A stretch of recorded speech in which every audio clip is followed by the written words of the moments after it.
Hello and welcome. This is the Carbon Watchdog podcast.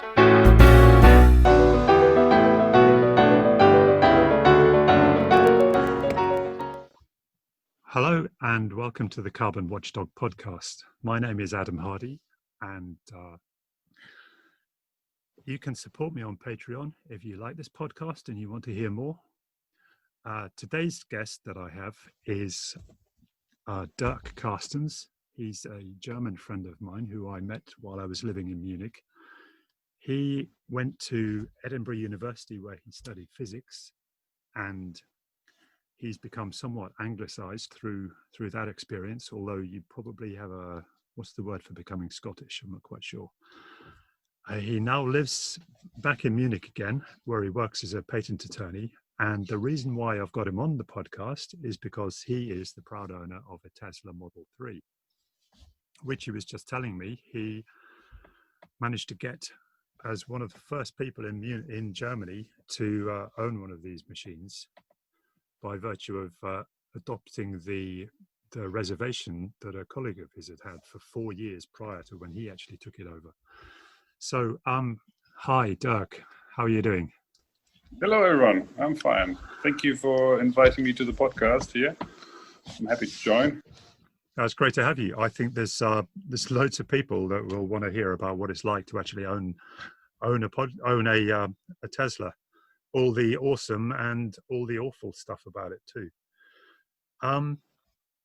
So, shall we get right to the point? And how much did you actually pay for your Tesla when you eventually got it delivered? Well, I mean, they basically only sold initially the really expensive cars. I think they floated on the market the cars with the biggest battery, so the long range battery, and the one with dual motors. So I think it has 500 horsepower, which is far too much. So I did pay in the end around 60,000 euros for the car. But nowadays, I think you get the Model 3 for much cheaper. And personally, I only recommend getting one with one motor, but with a long-range battery. So it seems to be too powerful, actually, for most of the roads. Let's put it this way. And the long-range battery has a range of what? What sort of range can it get you? Well, it gets sold to you with the promise of 500 kilometers range, which sounds very good, and it's for my purposes it's a very comfortable range. I never had any range anxieties in the sense that I thought I can't get anywhere or I need to think about how to get back home. So 500 kilometers is the official range, but I think you only really get that if you drive 80 kilometers per hour and you hide yourself behind a big truck or a big bus, so you can use the leeway of the truck. The slipstream, right? The slipstream. Sorry, yes, the slipstream to get that range. So I think probably the normal range is 400 kilometers, but I don't have the feeling that I really need to watch out for the range, because by now, at least here in Germany or Munich, you have so many charge points that I can always decide spontaneously where to go. I don't need to do any sort of massive planning or look at a map in detail where to charge for how long. So, okay, we've got for going a long distance, we've got this handy sort of app in England called the Zap Map, and it'll tell you which way to go, which route you need to take to get the best charging stations. And well, actually, with the Model 3, you have a very sophisticated software. Your computer in the car, you tell the computer where you want to go, and it uses your current charge level and tells you exactly where to stop for how long and charge for how long, and tells you with what kind of remaining battery charge you will arrive. And it even tells you if you can go back to where you started with the current charge. So it does all the calculation and navigation and route planning for you. And it even adapts it to the real world conditions. Sometimes if you use the air conditioning too much, for example, then you might have to adapt your travel journey on the way. Right. Yeah, I've experienced that in my usage of and I drove an e-Golf around for a while, hired it for a couple of weeks.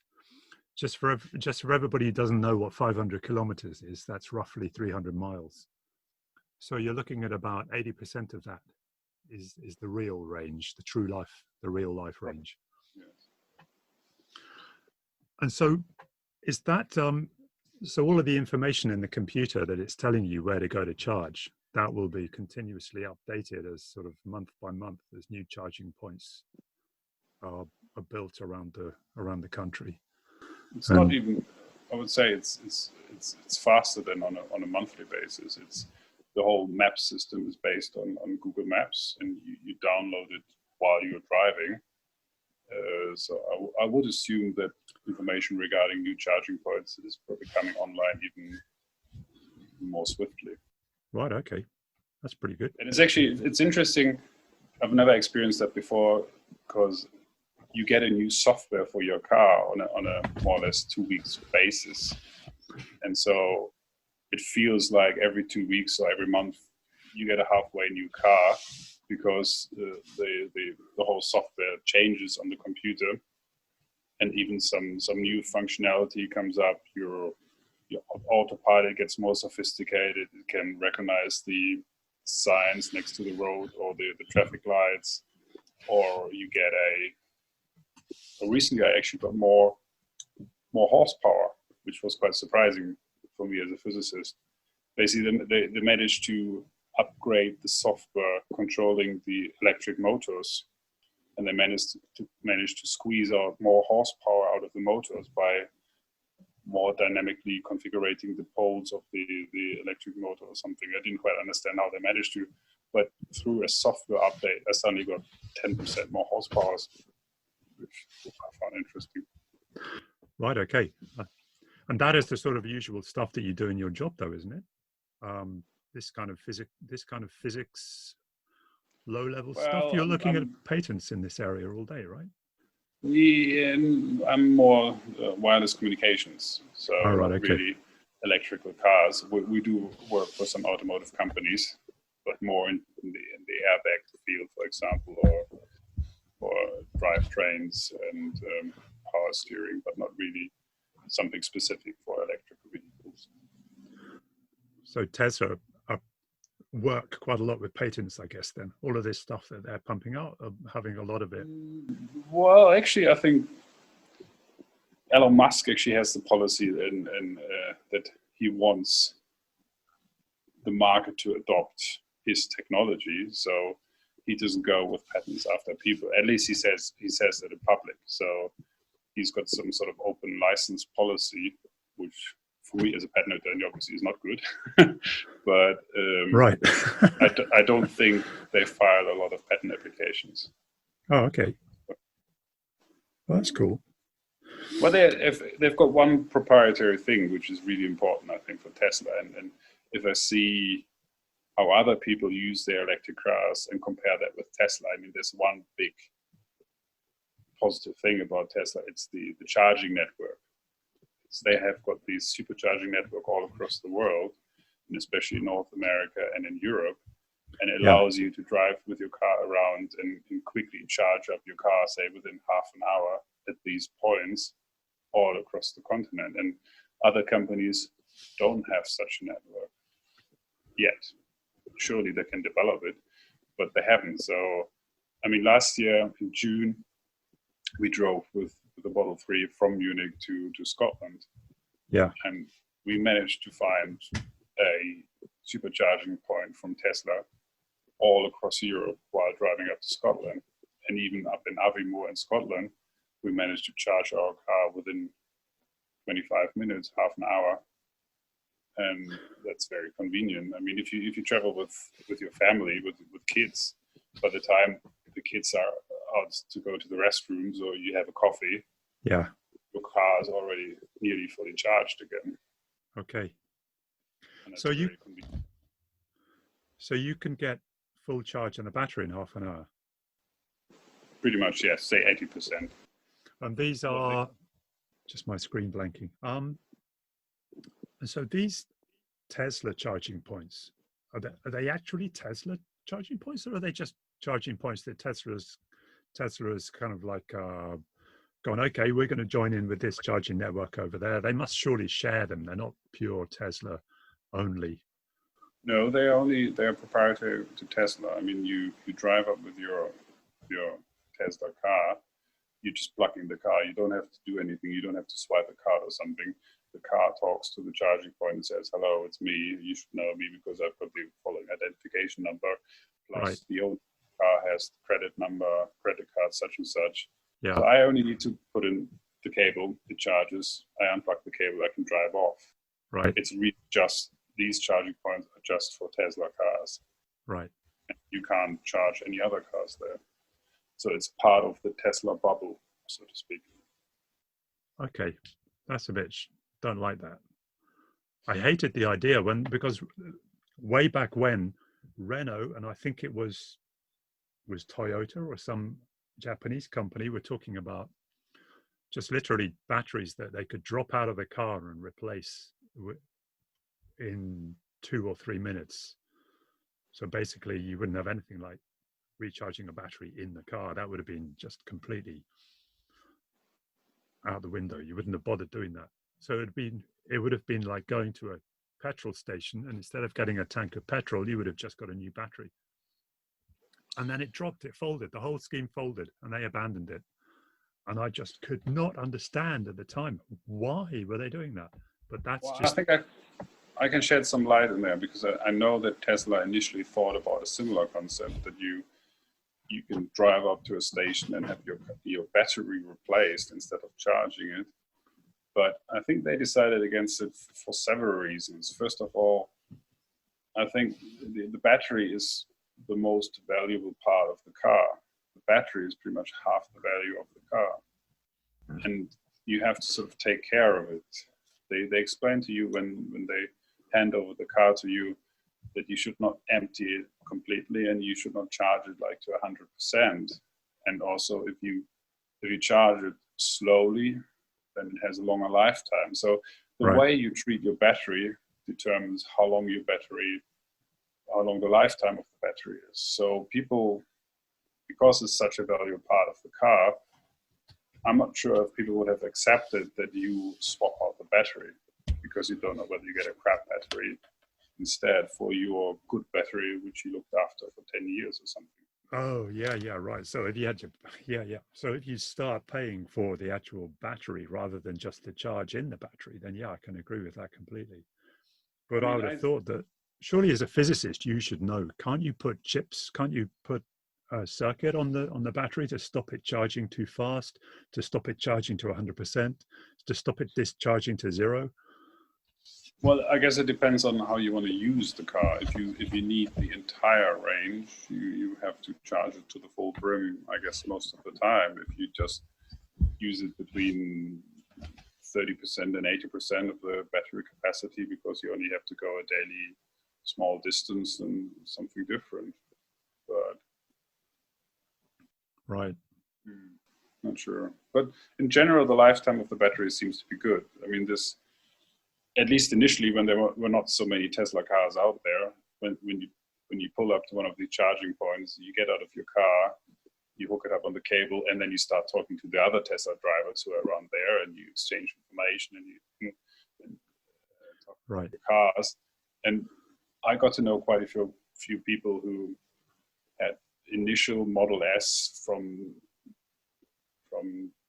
2012 or 13, so one of the first Model S, and they're still using the first battery set, and they are probably down to 70% of the initial battery capacity, but they have clocked up to 400, 500,000 kilometers, and the batteries still work. And I think that's a big advantage compared to combustion engines, because you can't do that with a normal motor and a combustion engine because it's worn down up to say 300,000 kilometers.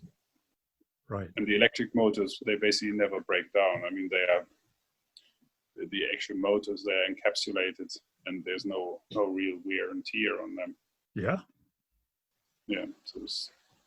So they could just go on forever, really. Motors can go forever. It's the batteries. Uh-huh.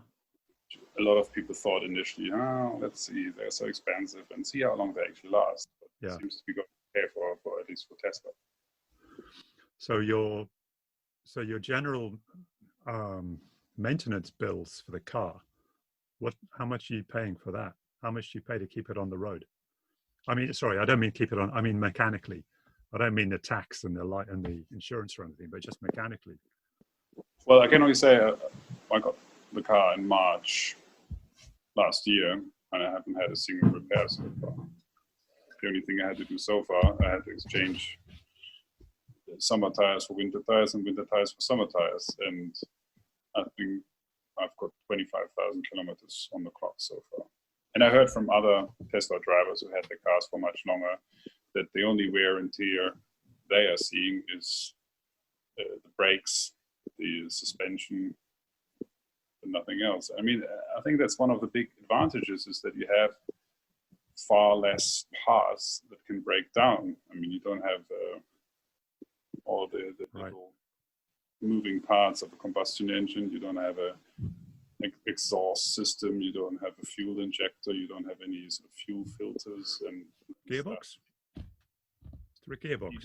You have a gearbox, but it's different than to a normal engine, to a normal combustion engine. I haven't quite understood how, but you have some sort of gearbox. Right. The question I was going to ask, what was so when you buy an expensive car, at least in Britain, and presumably with your average Mercedes and BMW in Germany, you have a logbook where you get the service from the approved garage stamps in your logbook in your car, and you have to get it done every year, and every year or every 30,000 miles or something like that, doesn't it? Don't you have the same thing with Teslas? Don't you have to prove that you're getting it maintained to keep the value? I don't have a logbook, but I think they keep the data file of your whole car online, so I can go online and see what Tesla believes the status of my car is. Right. Okay. So I think actually, in Tesla, in the whole Tesla bubble, a lot of data is going from your car to Tesla. Yeah. And they store a lot of data about the way you're driving the car, when it's being maintained and everything. You don't have a personal logbook at home anymore. It's all kept in the company. It's a bit scary. I mean, sometimes I don't really want to know what kind of data Tesla is collecting about me. I fear there's a lot of money involved as well. I mean, I recently heard that Tesla wants to revolutionize the whole insurance market as well, because they say they can offer much more tailored insurances for the drivers of the cars because they know how you're driving. So if they know that you're an aggressive driver, you get a more expensive insurance offer, and if you're a tame driver, you get a good deal with their insurance company. No kidding. Well, that kind of makes sense. Well, that's good if you're a safe driver. It's kind of crap if you're 18 years old. Exactly, yeah. Does Michelle drive it as well? Yes, she does. And I think she likes it quite a bit. Uh-huh. That's funny. So can you actually hire one as well from anywhere in Munich? If I came to Munich, would I be able to hire one? Say I wanted to visit and we were going to go off to the mountains. Would I be able to hire a Tesla or in fact any electric vehicle? Well, yeah, with Sixt, for example, I know you can hire the i3 from BMW. I think you can hire electric cars. Yeah, I'm not sure about Tesla, to be honest. I think you should. I can't see a reason why not. Yeah. But I haven't tried. Sorry, I don't know. Uh-huh. So what do you reckon of this theory that the next 10 years will see the advent of driverless taxis, where a car ceases to be a personal possession and just turns into a commodity, where you just call it up on Uber, and there are no Uber drivers anymore. They're just the units out there on the road. Yeah, maybe not as fast in Germany, but I could see that happening in Britain. I have my doubts about this whole autopilot thing and the autonomous driving. I'm using the autopilot of the Tesla a lot for driving on the motorways, and especially in stop and go traffic. And so hands free, hands off the steering wheel. You have to have the hands on the steering wheel, otherwise the car starts complaining and switches out of the autopilot mode if you don't have the hands on the steering wheel. So it forces you to keep the hands on. But there's YouTube tutorials how to put the hands on the wheel and still being able to fall asleep. So I mean, kidding me. People do it, and you see these videos in the internet of people falling asleep behind the wheel as a Tesla. Personally, I wouldn't want to do it. I don't trust the autopilot to the extent that I would want to fall asleep. I think on a motorway, yes, the computer is in a position to understand the environment, understand what's going on, and react in a swift, maybe even faster manner than a human being. But in a normal city situation where you have motorcycles, kids running around, pedestrians, I think the situation is still too complex for a computer. I wouldn't be using autopilot in city centers or in city traffic. Yeah. And I can't see how in the next 10 years it would reach the point where driverless cars are driving around in city centers and becoming a commodity, and your car becomes an asset because you can rent it out as an Uber cab or something. I think they are trying to get there, but I don't see how it's going to happen. And you still have the issue. I mean, the accidents happened in the US that autonomous driving cars hit people and killed people. Right. And so who's going to be charged for killing a person? The owner of the car, the manufacturer of the car, the manufacturer of the software which didn't work properly. So there's so many legal issues also involved that I just don't see it happen yet. Right. Well, if the data is all there, then it's just a stepwise process, right? It doesn't have to be particularly legal. So first of all, they can look at the computer, and was it driving autonomously? Then it's not the driver's fault. If it was driving autonomously, did something go wrong with the car mechanically that failed to react to the computer? If not, then it's the software fault. And if it's the software fault, then what model, version, or release of software was it, and who did that? And then you got it. It's basically turns into manslaughter for what's the terminology? Corporate manslaughter. Killing. Corporate manslaughter. Yeah. So but I think what I was trying to say earlier on is, I think there are still so many situations out there which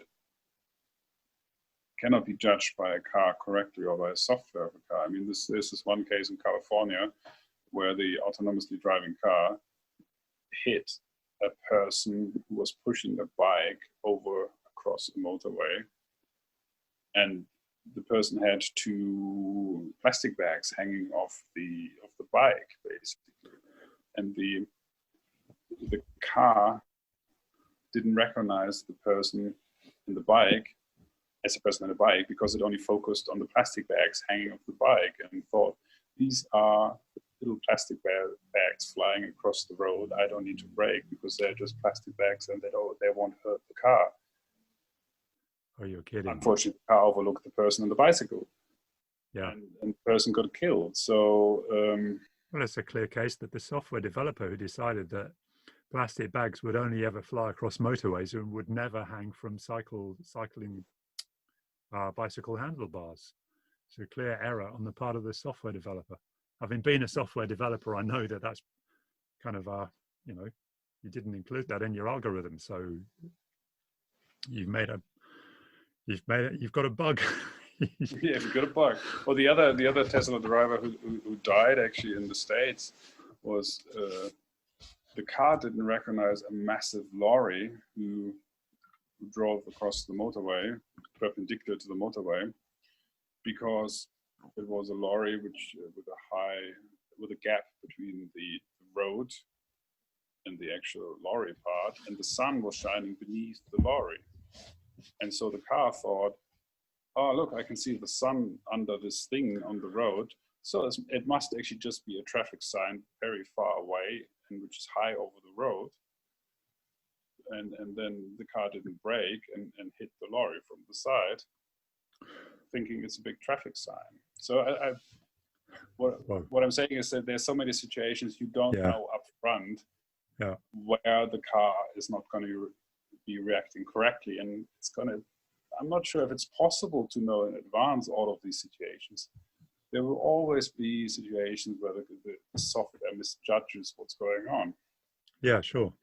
But fewer and fewer as they are all slowly, as the more common ones are slowly uncovered and unfortunately people are injured or killed, and then only the most exceptional circumstances will arise after a while, and basically they'll have it covered.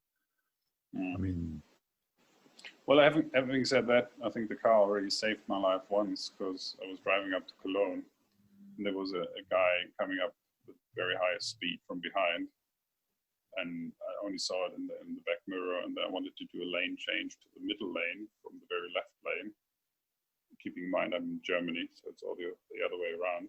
Right. Anyway, so when I was trying to go to the middle lane, the car suddenly just started honking and red alerts were going on, and it stopped me from moving to the middle lane, because what I didn't have realized is that stupid guy behind me was trying to overtake me on the wrong side on the middle lane. And the car realized it and stopped me from doing the lane change, because otherwise I would have crashed into the very aggressive driver from behind. Lucky one. So, but that wasn't even in autopilot. It was just a safety feature of the car. So even while I am actually driving, the computer seems to be knowing what's going on and stop me from doing a mistake. Yeah. Yeah, soon it'll have a little bit that you put on the side of your head as well. You strap it onto your head while you're driving, and it'll read your brain waves and be able to get even safer as you drive along. It'll notice what you're doing and what you're thinking. It'll go, did my driver notice that car?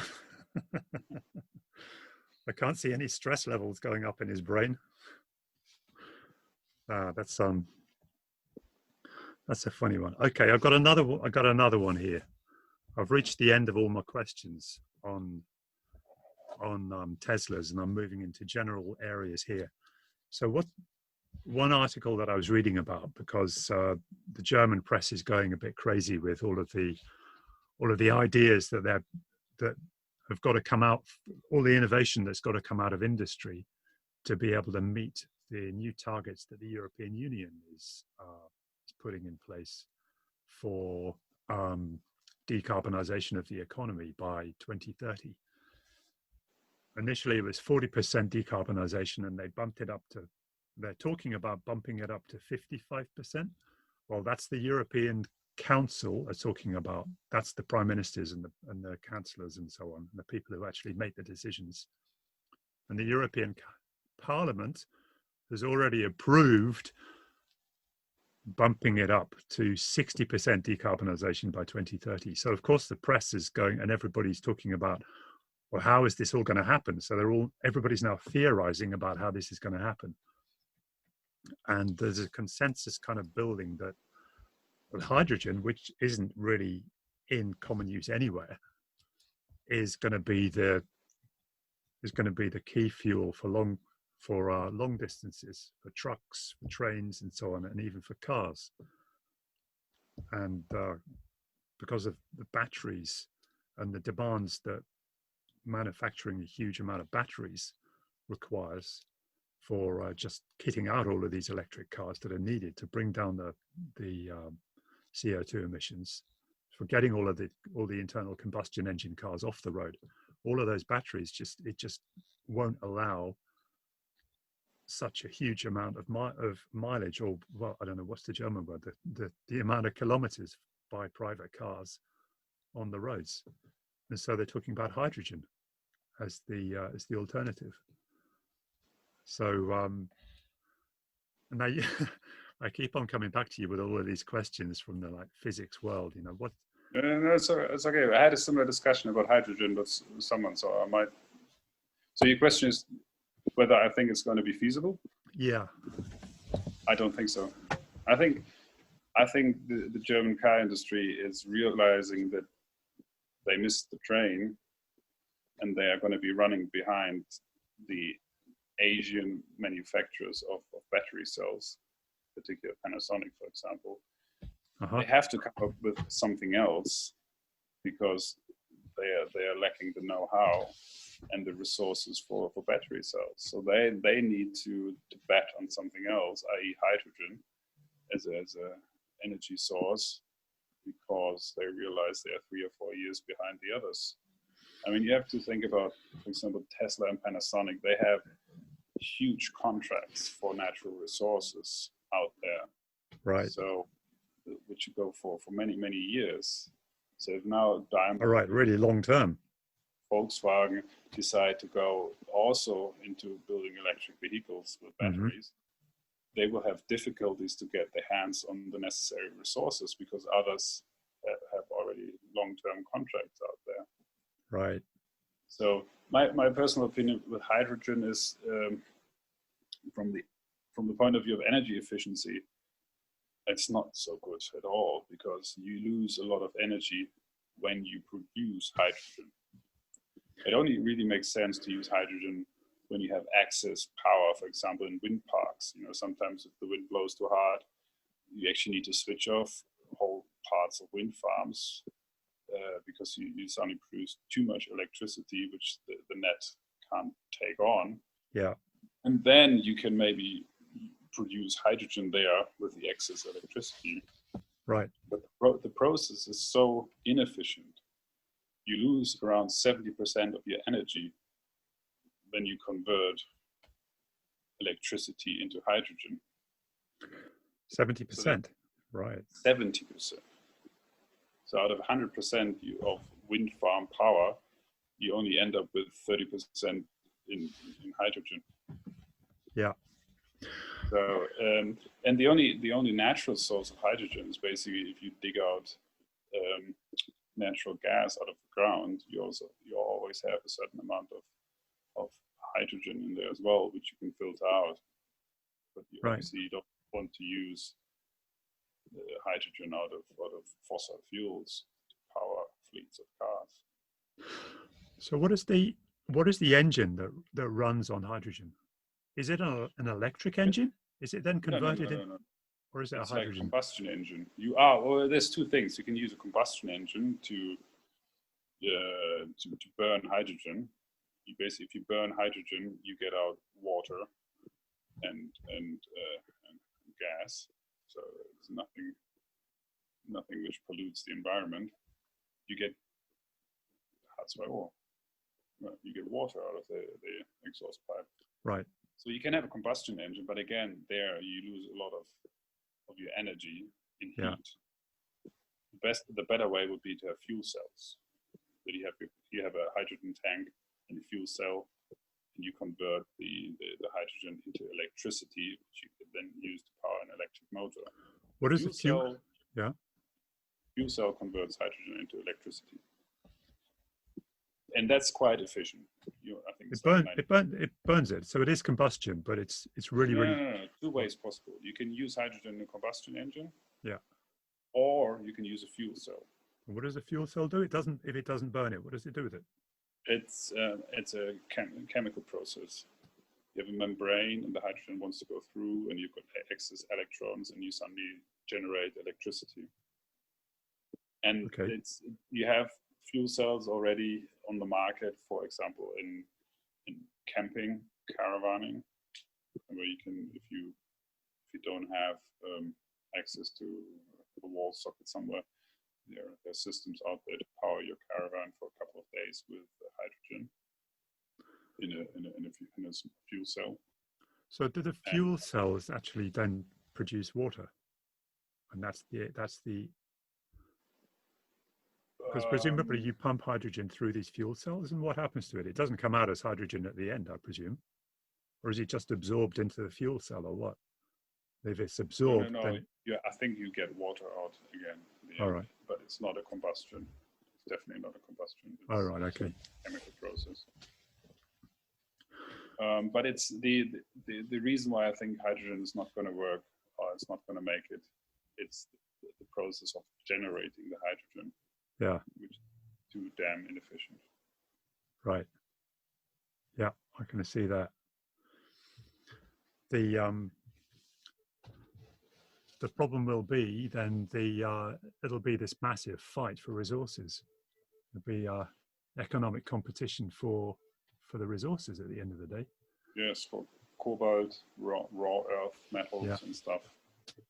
That's definitely an issue. Lithium, but at the same time, it's only the beginning of the whole industrial revolution. I mean, even in the last 5 years, at least I know that Panasonic and Tesla managed to reduce the amount of cobalt which is in their battery cells dramatically. And so far, cobalt was the nasty stuff in the batteries, in the sense that I think the biggest cobalt resources are in Africa and Congo. Yeah. And it's a war-torn country, and it's really difficult to get your hands on cobalt, which is not tainted in blood or in other stuff. Yeah. But they managed to reduce already the cobalt content in batteries quite dramatically. And I think there's still a lot of room for research and development in battery cell technology. Okay, so it's thumbs down for hydrogen. Since we're talking about the big ideas here, I call them the salvation technologies, because we have a lot of people in politics talking about how hydrogen is going to save us from climate change. And there's another big one that's going to save us from climate change is carbon capture and storage, where we carry on burning loads of coal or oil or gas and capture all the CO2. Mm-hmm. Got any view on that? Is that going to work, or is that a... Well, if you do reforestation, or what's it called? If you just basically plant trees, that's a kind of capturing carbon dioxide. I mean, that should work very easily. Oh yeah, sure. That tree planting, and that's a natural method. But this thing called CCS, it's often mentioned in big business, in financial papers about the energy transition, in terms of all of these big companies like steel foundries and cement companies are producing loads of CO2, literally pumping it up the chimney, and they're going to try to capture it there as well, capture it from the chimneys before it goes out into the atmosphere. Yes. And then they're going to try to bury it somewhere. Well, there's different solutions as well. Basically, one client from our firm, they're actually working in the field of carbon dioxide capturing, but in the sense that they want to use the carbon dioxide from steel foundries, for example, to then produce fuel, like fuel for cars. There's a certain chemical process out there which you can use to produce benzene or kerosene from CO2. And you can by pumping a whole lot of energy into it, and presumably something else like methane, or what? You use natural gas as an energy source, right? Okay. For this chemical process of producing out of CO2 long chains of carbons, basically, to get fuel out of it. It's possible. And the advantage is you basically use, before it ends up in the atmosphere. I mean, if the steel foundry would just blow up the CO2 in the atmosphere, that's it. That's the situation now. But if you capture the CO2 from the steel foundry, use natural gas as an energy source to produce fuel for cars or planes, right? Therefrom, you use the carbon dioxide twice before it ends up in the atmosphere. That's right. For example, it's not carbon capturing; it's basically carbon usage. Using carbon usage. That one is, I think that one is CCUS for carbon capture, use and storage, or whether it's usage and storage or just usage or storage. I don't know. Yeah. I said at the moment I can't see how someone would invest a lot of money and also energy and resources to capture carbon, say from a steel foundry or from the atmosphere, to put it then in the ground or in huge tanks and let it rest there forever. Well, that's what they're planning on doing in Norway. You have government to pay for, who sort of use taxpayers' money for getting CO2 out of the atmosphere. Yeah, there's a big new project kicking off in Norway or Sweden where they're going to pump it into the old North Sea gas fields that are now empty. They're going to put all the CO2 down there. I don't see how they reckon it's going to stay there, because the whole gas field is, of course, full of holes where they extracted the methane in the first place. So I don't understand why they reckon it's going to stay there and not just bubble out. But that's the theory. Or that's the plan, actually. That's what's kicking off already. That's underway. This is the type of thing they're doing. Well, if the natural gas has been in these fields for millions of years, until human mankind came along and put a tap on it and let the natural gas out, if you press it back into these natural cavities under the seafloor and close the lid, I'm sure it's going to stay down there, because it's been staying down there for millions of years before. But if I think about it as a physicist and remember the laws of entropy, I just think it's going to take more energy to get all this CO2 back under the seabed into these natural gas fields than it used to take to get it out of there and burn it. So, I mean, if you want to basically undo the damage mankind has done by using fossil fuels, you will end up even using more energy to get the fossil resources back under the ground. Yeah, I think I think reforestation, planting trees, maybe then chopping down the trees and what to do with the chopped down trees. But I think that would just create this. I mean, you wouldn't be able to store them in California, not for very long, until the next fire season. No, you'd want to get the trees out of the way of any possible fire-related hazard. But I think I think a lot of the theories that are coming out about reforestation of degraded land is that you can just plant the trees and let it go, and just leave the climax ecosystem there. Once it's regrown after, say, 100 years, you just leave it there, and it will keep building. It will keep building up. It will keep absorbing a certain amount of CO2 as part of the natural carbon cycle.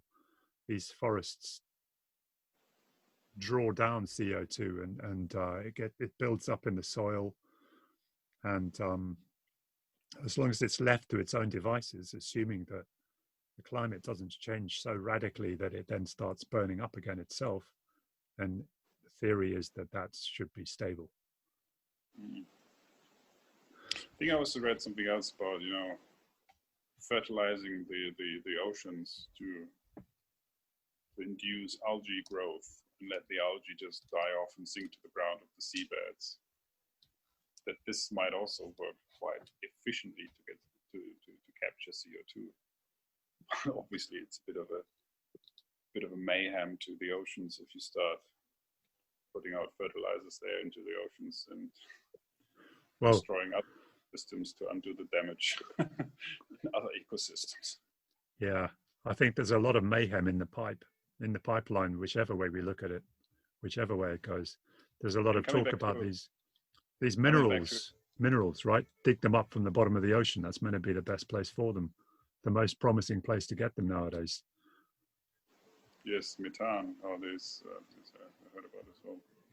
But coming back to electrical vehicles, I mean, I haven't really made up my mind so far, but there's so much information out there about how much CO2 is actually being produced for, say, a Model 3 Tesla car. And there has been studies in Sweden which say, oh God, don't even think about how much CO2 got used to produce your long-range battery, and how long do you have to drive the car until it's actually more CO2 friendly than a combustion engine car. Right. It's a big question. It's a big question. It depends which lobby you have paid and what results you want to read. I think in the internet you can find pretty much everything. I suspect it really depends on where your car has been manufactured and the amount of energy from alternative energy sources that were used to produce your car. I mean, if you produce these battery packs using electricity from coal power plants, then obviously it looks quite nasty. Yeah. If you use photovoltaic electricity to produce your power packs, your battery packs, then it looks much better. So. Yeah, exactly. I mean, at the end of the day, I think as long as you are reducing the supply of fossil fuels that are coming onto the market, then you're going to be guaranteed that you will get down to zero. Zero fossil fuels coming onto the market will mean zero CO2 emissions, right? I think that's the principle that you've got to adhere to. You can try all of this stuff with like carbon taxes and dampening demand and stopping people using this, that, or the other, and a whole lot of legislation. But if you don't stop the supply of fossil fuels, how the hell are you going to stop the CO2 being emitted? Yes. But I think my point is that you should somehow force the manufacturers of electrical vehicles to give honest data on how the car has been manufactured and produced, because otherwise it's I mean, well, that is if the burn fossil fuels are still being used to produce your battery, but you as a owner of the electric car can't see it, because you don't know that you actually drive a dirty car. It's still a dirty car, even if it's electric, and that's not very good. Yeah, that's a massive concern. There are a lot of people who say, you just got to stop consuming. That's the solution. All of this stuff. Build an industry on sharing things. I mean, the thing that I'm looking at the moment that I work a lot on is the theory goes, the reason I got into it is because I just looked at all of these things where you just got inbuilt CO2 emissions in everything, every way you turn. When you go out to get something, you pay your money and you get it and you think, right, now I can live sustainably, but you've just paid for somebody who's been using tons of fossil fuels and has emitted tons of CO2. Now that doesn't just happen with a Tesla. It happens with everything. Absolutely every single supply chain in the world is completely, fossil fuels just pervade the whole of the economy. They're just totally integrated into our economy. I think that the concept of a carbon currency that you pay, that covers the whole of the economy, that goes all the way down. After you pay Tesla then pay their battery producer Panasonic, and then Panasonic then pay the people who delivered the cobalt, and then the people who delivered the cobalt pay the carbon currency as well as the price, as well as the money. So you have a dual currency, so that carbon is ingrained across the supply chain in the same way that fossil fuels are ingrained in our economy. And I think that is the only way we're going to do it. Because I think if you try to get a government to set up a department that looks at Tesla, that looks at every other producer, at every other service provider, and tries to make them put their carbon content of the CO2 emissions that went into their product or their service onto the label, so that you know how much CO2 has been emitted in building whatever it was you just bought. That is just going to run into the sand, because you're trying to produce this CO2 emissions label for everything. So why do that? Why get somebody with a massive spreadsheet to do that when you can get it to run through the whole economy as a currency, as a carbon currency? That's my way of tackling. Can you not also do it with a carbon tax? Everyone who offers a product on the market has to pay a carbon tax. Well, I think it's pretty much the same thing, right? You could do, but a carbon tax is inherently unfair on the lower incomes, and it favors the people with higher incomes who just won't really care. They just go, bit more money, just pay it. Just do what I wanted to do anyway and pay it. And you take the approach, an equitable approach with the carbon currency is that you base it on carbon rations that you allocate on a per capita basis fairly across the board. So Mr. and Mrs. Smith down the road, who earn absolutely nothing, minimum wage, they get the same amount of carbon rations that they can use to spend as a carbon currency, as the rich people at the top of the hill who are going to be the ones the only ones really who would feel it when it was if it was introduced at a level that really kind of pretty much covers us all. It would really only hit the people who are flagrant carbon abusers. Here's an add-on idea. I mean, if you say you put all the income which a state generates from a carbon tax into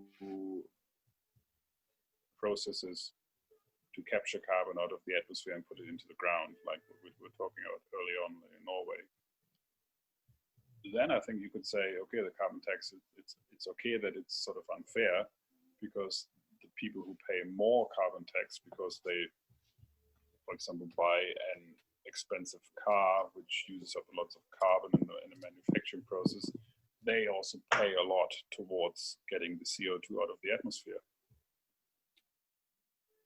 Yeah, you could do it like that. I think but that would mean that you really force the governments to use all their profits out of the carbon tax for that specific purpose. Yeah, you could certainly do that, and there are quite a few policies out there where they're trying to implement it like that. I think British Columbia is doing it like that. They have what's called a dividend, a carbon dividend. So they take the carbon tax off everybody, off every purchase of petrol or gas or whatever they call it, and then they pay it out to everybody on an equal share basis, and that works to a certain point. But the problem with the tax is that, first of all, it's only dampening demand, and it's not actually restricting supply. So it's a bit like cigarettes, right? You'll be able to squeeze a lot of the demand for the carbon, but you'll never be able to choke it off completely, because there'll still be people who just like smoking. They just really, really want that cigarette. And the second thing is that taxes just generally it's like red tape for business. It restricts business. It doesn't really foster innovation. Whereas you have a carbon price that you would have to pay. Say you were looking for you're looking for a new office because you have to move, or you're looking for some new computers for your office. Then you just go out and you look around, and if you saw a carbon price that you have to pay on whatever it was you were buying, you would take that into account on the same way as you would money. The same way you would look at the real price. You look at the real price and you'd also consider the carbon price. And as soon as you have to pay more carbon than you've got and you have to get some from somewhere else, so you have to, basically you're really looking at trying to nail your carbon budget because you're overspending. You know, that will just have such a focused effect on everything. Everybody will be doing this. You would just be amazed how fast people would react. A carbon tax is a bit of a dull instrument. It's kind of like just smacking something with a hammer, when really, when you have the carbon currency with the exact price of how much CO2 emissions have come out of that product, everybody can see it. Not only can everybody see it, but it would be updated on a real-time basis. It wouldn't be waiting for some government to turn around and go, oh, look, we need to adjust the carbon tax. It would just be done. When a company gets a new lower price product. Sorry? I can see you've been thinking about this a lot. Okay, I'll take that as my cue, actually. That's probably like how many minutes have we had? Oh, geez. Wow. Okay. Can I just quickly check on the boys and see whether because they're still running around there. I need to say good night to them. I'll tell you what, let's end the podcast and then here. And so I'll say thanks very much for being on the podcast, Dirk. It was a pleasure. And then I'll stay on the line and chat to you in a bit. But okay.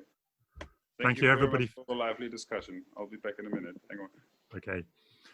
So thank you everybody for listening. That was the Carbon Watchdog podcast with Dirk. Go and check on your kids. Okay, I'll do. And so if you like that and you want to hear more of this kind of podcast, then please go to my website. You'll find a link to Patreon there where you can support me. And I'll be back next week with another episode, and hopefully as interesting as this one. So thanks a lot, Dirk, and good night, everybody. My name is Adam Hardy, and this is the Carbon Watchdog podcast. All of the website content and the podcasts are free. If you like what Carbon Watchdog is doing, then please head over to patreon.com using the link on the website and support me there.